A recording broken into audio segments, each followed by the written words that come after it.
ಲೇಟಾಗಿ ಬಂದರೂ ಲೇಟೆಸ್ಟ್ ಆಗಿ ಬರ್ತಿದ್ದಾನೆ ಗಣ. ಜನವರಿ 31ರ ಶುಕ್ರವಾರದಂದು ರಾಜ್ಯದ 200ಕ್ಕೂ ಹೆಚ್ಚು ಚಿತ್ರಮಂದಿರಗಳಲ್ಲಿ ಗಣ ಬಿಡುಗಡೆಯಾಗಲಿದೆ. ಈ ಗಣ ಸಿನಿಮಾ ಎಂಬುದು 2 ಕಾಲಘಟ್ಟದಲ್ಲಿ ನಡೆಯುವ ಕತೆ. ಆ 2 ಕಾಲಘಟ್ಟಕ್ಕೆ ಸೇತುವೆಯಾಗಿರುವುದು ಲ್ಯಾಂಡ್ಲೈನ್ ಫೋನ್.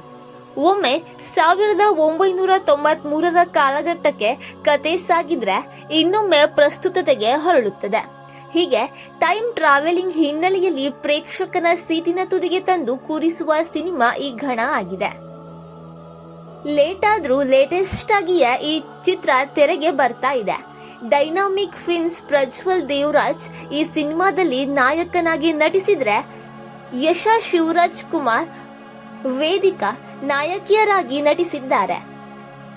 ಇದೀಗ ಇದೇ ಚಿತ್ರ ಜನವರಿ 31ರಂದು ಚಿತ್ರಮಂದಿರಗಳಿಗೆ ಗ್ರ್ಯಾಂಡ್ ಆಗಿ ಲಗ್ಗೆ ಇಡುತ್ತಿದೆ.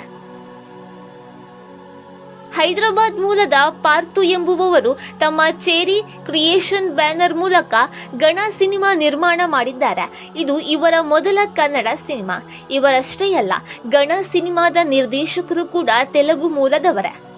ಇತ್ತೀಚೆಗಷ್ಟೇ ಟಾಲಿವುಡ್ನಲ್ಲಿ ಹಿಟ್ ಆದ ಪುಷ್ಪ 2 ಸಿನಿಮಾ ನಿರ್ದೇಶಕ ಸುಕುಮಾರ್ ಅವರ ಜೊತೆ ಕೆಲಸ ಮಾಡಿದ ಅನುಭವ ಇರುವ ಹರಿಪ್ರಸಾದ್ ಜಕ್ಕಾ ಗಣ ಚಿತ್ರದ ಮೂಲಕ ಸ್ಯಾಂಡಲ್ವುಡ್ಗೆ ಆಗಮಿಸಿದ್ದಾರೆ. ಈ ಸಿನಿಮಾ ಬಗ್ಗೆ ಮಾಹಿತಿ ನೀಡುವ ನಿರ್ಮಾಪಕ ಪಾರ್ಥು, ನಾನು ತೆಲುಗು ಮೂಲದವನು. ಗಣ ನನ್ನ ಮೊದಲ ಸಿನಿಮಾ. ಈ ಸಿನಿಮಾ ಕೈ ಹಿಡಿದ್ರೆ ಇನ್ನೂ ಒಂದಿಷ್ಟು ಕನ್ನಡ ಸಿನಿಮಾಗಳನ್ನ ಮಾಡುವ ಬಯಕೆ ಇದೆ. ಇದೇ ಜನವರಿ 31ರ ಶುಕ್ರವಾರ ಚಿತ್ರಮಂದಿರಗಳಲ್ಲಿ ನಮ್ಮ ಸಿನಿಮಾ ರಿಲೀಸ್ ಆಗುತ್ತಿದೆ.